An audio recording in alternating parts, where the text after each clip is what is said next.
আসসালামু আলাইকুম। এক ফোঁটা পানি আর এক মৃত্যুর গল্প।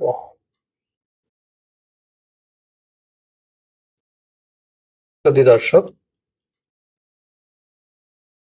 আপনি জানেন না, আপনি জানেন নাৎসিদের ইতিহাস শুধু যুদ্ধ আর গণহত্যার মধ্যেই সীমাবদ্ধ ছিল না।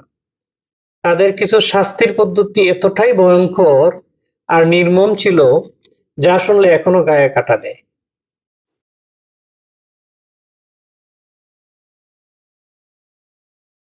একটা খুব বুদ্ধিদীপ্ত কিন্তু ভয়ঙ্কর শাস্তি ছিল water drop torture. Water drop torture, একজন বন্দীকে শক্ত করে একটা পিলারের সাথে বেঁধে দেওয়া হতো। তার মাথার ঠিক উপর চামড়ার থলি, আর সেই থলিতে ছোট্ট একটা ফুটো।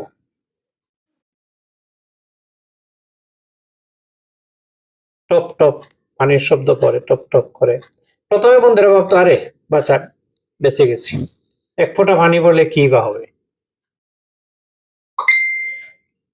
কিন্তু ঘন্টার পর ঘন্টা, দিনের পর দিন, এক ফোঁটা, আরেক ফোঁটা, আরেক ফোঁটা, এক সময় মাথায় সেই জায়গায় পড়তে পড়তে পড়তে মানুষটা পাগল হয়ে যেত। চিৎকার করে বলতো, মেরেই ফেলো আমাকে।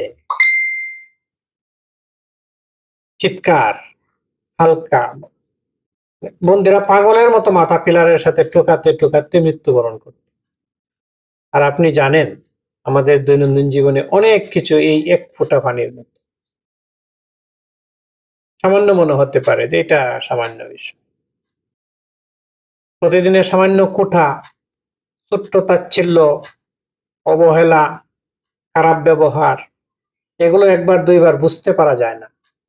কিন্তু দিনের পর দিন, মাসের পর মাস, বছরের পর বছর, একদিন ঠিকই সেই মানুষটা ভেঙে পড়ে।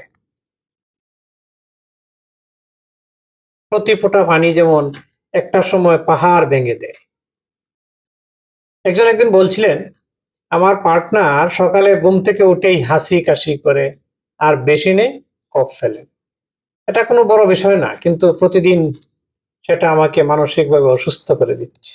আমার দিন শুরুই হয় তিক্ততায়। দেখুন, আমরা হয়তো বুঝতেই পারি না আমাদের প্রতিদিনের আচরণ, ব্যবহার, ছোট্ট তাচ্ছিল্য কারো জীবনে এক ফোঁটা পানির মতো পড়ছে কিনা। আর তাই আমরা যদি এই ছোট ছোট বিষয়ে যত্ন নিই, দুনিয়াটাও বাঁচে, মানুষও বাঁচে। তো ভালো ব্যবহার করতে বলবেন না, কারণ এক ফোঁটা পানি একদিন সবকিছু ভেঙে দিতে পারে। ধন্যবাদ সবাইকে। শেয়ার করুন, মনে রাখুন।